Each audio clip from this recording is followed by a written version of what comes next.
All right, here we go. I'm John Recton with my review of AEW Dark, and not to sound like a broken record, but AEW is kind of forcing me to say it once again. Can they make up their fucking mind about their fucking runtime for their fucking YouTube shows? Fucking.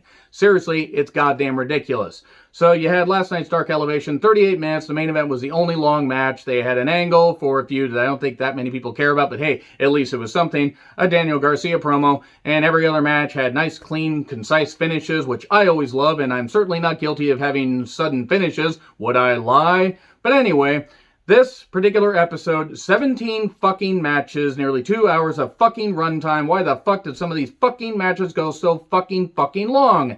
Fucking. Okay. Bit too much swearing there, because there was some good stuff.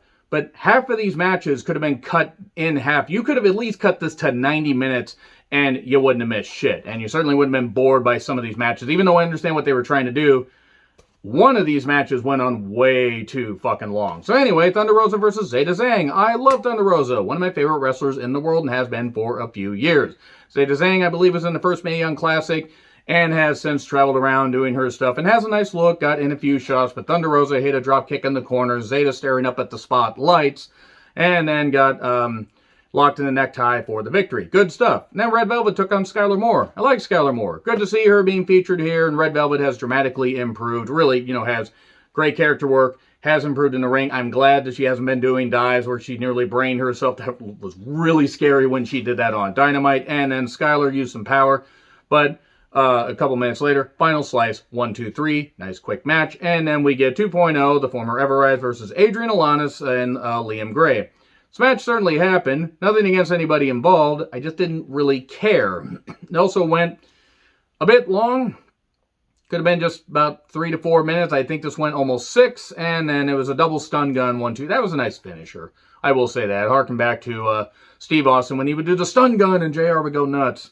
So anyway, we then get Bear Country. It's a Bear Country, dreams stay with you. And oh, here's Luther to once again scream. Okay, the song reference didn't work, but Luther, nothing against the guy, but goddamn, the guy doesn't contribute anything in the ring. He doesn't. Serpentico. Poor Serpentico. Bear Country really does have a lot of potential. They're big, beefy guys that can do some good shit. Serpentico got beat up a lot. And there was a big splash where I believe it was Boulder picked up Bronson and just slammed him on Serpentico. 1, 2, 3. There you go. And the match also went twice as long as it needed to. Darby took on Leviticus Cash, and I believe that is King Cash from the Pacific Northwest.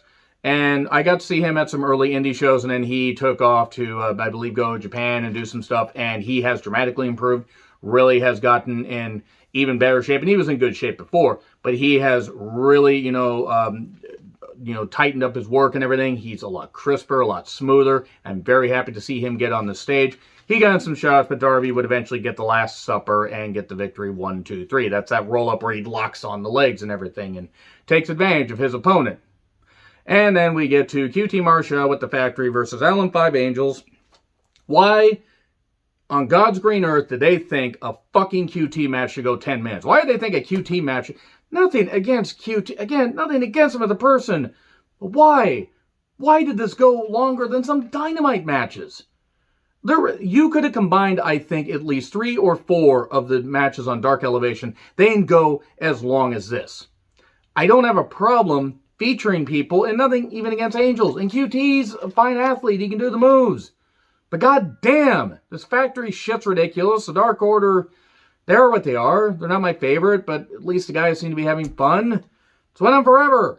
Fucking forever. We got distractions and fighting off and bullshit. The cutter, 1, 2, 3. Oh, by the way, the mask got taken off. And oh no, we know what he looks like, so why are we acting shocked? So yeah, cutter, 1, 2, 3. In 10 plus minutes, almost 11 minutes of my life. My fucking goodness. So anyway, Hikuleo took on Thad Brown, and it was a squash. It was like a Falcon Arrow variation, 1, 2, 3. And then Nyla Rose took on Valentina Rossi. Why is Vicky still here is what I've been wondering since Eddie was gone in November of 2005.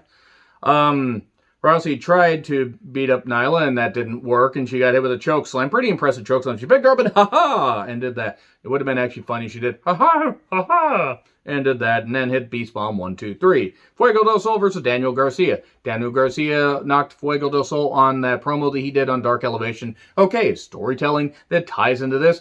Nice little match, not bad. I don't really have a reason to care too much about this, but Daniel Garcia, they see something in him. I mean, I think he's been featured on some episodes of Dark. I'm not totally sure. I know that he did get featured in that 6-man tag with the former Everrise, but I'm talking like before. And Fuego del Sol does have a fan base, and it was fine. He eventually got hit. Eventually, it was like some weird double trap. It was like he was going to try to do a surfboard, but he traps the arms and then traps the legs, just keeps pulling and everything. Like, I don't know what the hell that was, but it was impressive, and he got the submission victory. And then Penelope Ford took on Sahara 7. Good to see Penelope back. The match was okay. And then she got an Indian Deathlock on her for the win. And then we got Shawn Spears and Wardlow versus Seth Gargis and Ripper Zbyszko. Not related to Larry Zbyszko? Maybe he is. I'm not really sure. There's no New World Odor comments here or Marcus Alexander bag smell. Those were lines that Larry Zbyszko said on live WCW broadcast, and they thought those were good enough to show. Alright, bold of them to assume I was going to give a shit about a tag match that Shawn Spears is in, as good as he is.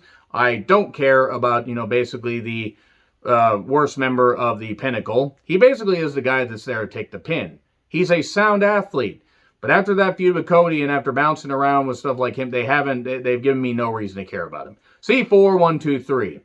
And then TH2 took on Jay Freddy and Marcus Cross, the guy with the, Super Saiyan hair. Navarro Death Roll on Jay for 3 and I don't know, 5 so minutes. Cross did a dive, and luckily his big hair cushioned the fall. Lucha Bros with Alex took on JD Drake and Benoni with Avalon. This should have been over in about 2 or 3 minutes. Nothing against JD Drake. I think he could have a decent singles run. He has a nice territorial look and does have some ability. Benoni is not really all that good. Lucha Bros, man, they have just been lost in a fucking shuffle a lot. I mean, that is due also to Phoenix braining himself constantly when he dies, but whatever. JD Drake does hit in, get some good shots in, but then we get a stomp and a frog splash, 1, 2, 3. Ty Conte took on Robin Renegade and beat her with a lot of kicks. Kicks, punch, it's all in the mind, and then hit the DD tie in record time. So then we get Chuck Taylor and Wheeler Yuta versus Private Party and TH2 out there at ringside. And why in God's name do they think I'm going to care about Private Party? And also Wheeler Yuta's fine. It's not even anything against Private Party as athletes. Fucking hell, this whole Hardy family orifice thing is just not working. And apparently, Matt Hardy and Rebby are going to welcome their 5th child soon. Seriously, is Matt trying to finish it? Is Matt just trying to, start his own, Hardy family union? Is he trying to get his kids all together so he can watch them wrestle before he even turns 70? I mean, because he's, approaching 50, but at the rate he's going with kids, all his kids are going to be, in their early 20s and able to wrestle. It's absolutely mind-blowing. He's creating his own Von Erich family. Hopefully not. Moving on. We had a match that went on forever. Fucking forever. Evans ends up kicking Yuta and then a roll-up with help, 1, 2, 3. I don't mind Wheeler Yuta, but I didn't give a shit about this match. Uno and Grayson versus, and Colt, by the way, versus Joey Sweets, David Sumner, or other. I actually totally botched the name, and Jake Manning. All right. Jake Ramos, I think it might have been his name. They blitz by these names so quickly. By the way, this was the second to last match, and the second trios match would involve Dark Order members and Chicago Skyline in 2 minutes.